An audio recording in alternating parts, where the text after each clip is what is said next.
Revelation 3560. From the 27th of September 1945. Knowing the time of the end.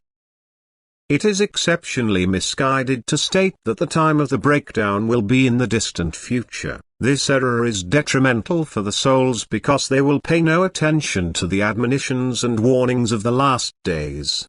But it is equally misguided trying to determine the point in time, for this knowledge is concealed from people. God always refers to the near end through seers and prophets in order to encourage people to live according to a quickly occurring end, in order to make them aware of their responsibility towards their souls and to constantly prepare themselves for the end. The end is near, yet no one but God knows the day.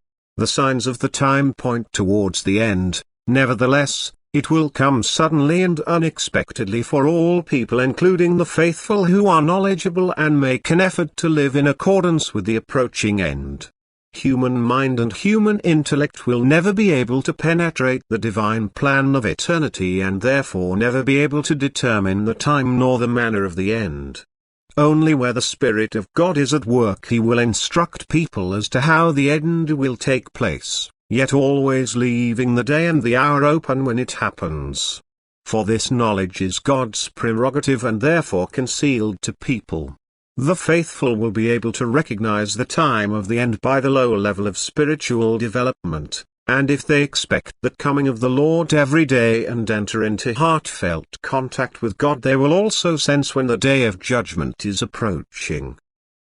But anyone who wants to calculate the time in advance, anyone who deems himself to know without the obvious working of the Spirit, will be mistaken in his announcement. People should not believe him, for he only contributes towards increasing the unbelief in the end.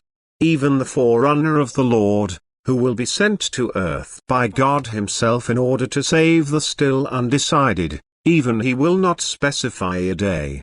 He, too, will proclaim the imminent end and admonish people to expect it daily and hourly.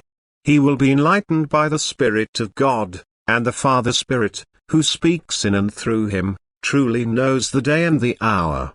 And yet he, too, will still keep it secret from people because the knowledge of it will be of no use to them. And thus the hour will come suddenly and unexpectedly, as it was proclaimed by God. His voice will resound in the midst of the euphoria of the world, to the horror of the unbelievers but to the comfort and joy of those who are faithful. Amen.